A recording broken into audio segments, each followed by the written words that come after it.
రేపొద్దున మనం ఇన్ని ప్రయత్నాలు చేసిన తర్వాత కూడా ఎక్కడన్నా కూడా చంద్రబాబు నాయుడు వినకుండా దీనికి ముందుకు తీసుకొని పోతే మాత్రం ఆ తర్వాత కాలేజీలు తీసుకున్నోడిని మాత్రం మనం అధికారంలోకి వచ్చిన వెంటనే 2 నెలలు జరగక మునిపే అందరు జైళ్ళల్లో ఉంటారు.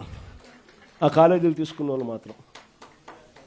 స్కాములు అనేది మదర్ ఆఫ్ ఆల్ స్కామ్స్ కింద ఇది నిరూపితమవుతుంది. అంతటి దారుణంగా ప్రజలకు నష్టం జరుగుతుందని కనిపిస్తూ ఉన్నా కూడా ప్రజలు దీనివల్ల ఉచితంగా వైద్యం పొందే అవకాశం పోతుందని తెలిసినా కూడా మన పిల్లలకు తక్కువ ధరలకే, ప్రైవేట్ కన్నా చాలా తక్కువ ధరకే మన పిల్లలకు మెడికల్ కాలేజీలలో సీట్లు వచ్చి చదువులు అందుబాటులో ఉంటాయని తెలిసినా కూడా ఏమాత్రం ఖాతరు చేయకుండా చంద్రబాబు చేస్తూ ఉన్న ఈ తీరుకు చంద్రబాబు నాయుడుకు గట్టి గుణపాఠం మాత్రం ఖచ్చితంగా తగులుతుంది. రాష్ట్రాలు చూస్తూ ఉన్నాం. ప్రభుత్వం స్కూల్ ఎందుకు నడుపుతుందో ఎప్పుడన్నా ఆలోచన వచ్చిందా మీకు?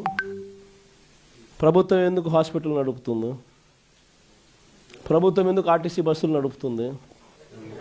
దశాబ్దాలుగా ఈ బుద్ధగా నేను చెప్పేది. స్వతంత్రం వచ్చినప్పటి నుంచి ఇన్ని చూస్తూ ఉన్నాం. మనము ఎన్నెన్నో రాష్ట్రాలు చూస్తూ ఉన్నాం. అన్ని రాష్ట్రాల్లో కూడా ప్రభుత్వ పని ఏమిటి అని అంటే ప్రజలకు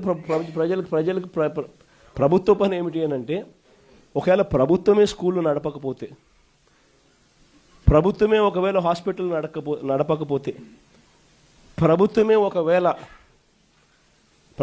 ఒకవేళ ఆర్టీసీ బస్సులు నడపకపోతే జరిగేదేమిటి? ప్రైవేట్ ఎక్స్‌ప్లాయిటేషన్ అన్నది దోచేసే కార్యక్రమం జరుగుతుంది.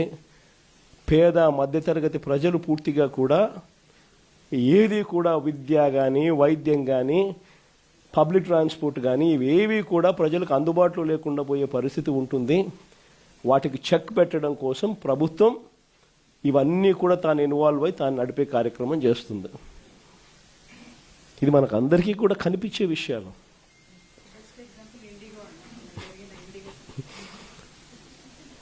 ఒకవైపున అన్ని వ్యవస్థలు, ఒకవైపున ఇక్కడ ఈరోజు చూస్తే అన్ని కుప్పకూలిపోయిన పరిస్థితులు.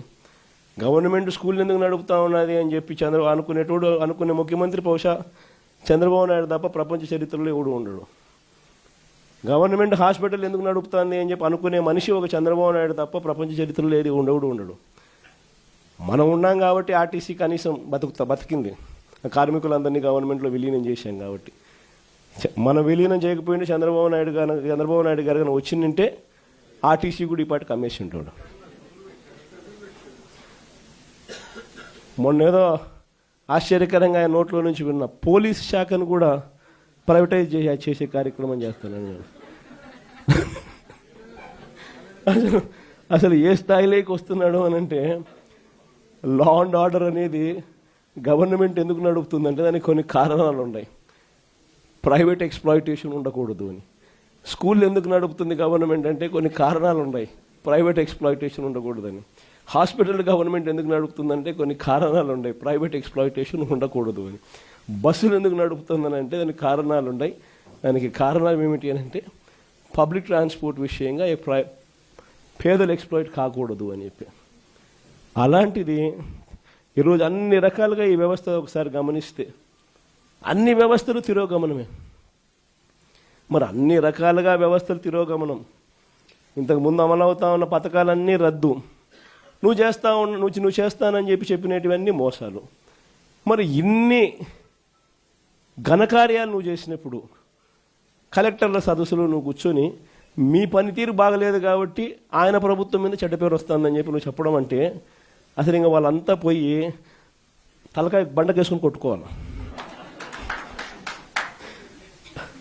ఆ స్థాయిలో ఈ మనిషి బుర్ర పనిచేయడం లేదు, చంద్రబాబు నాయుడు గారి బుర్ర. నిజంగా ఈరోజు 1,04,00,000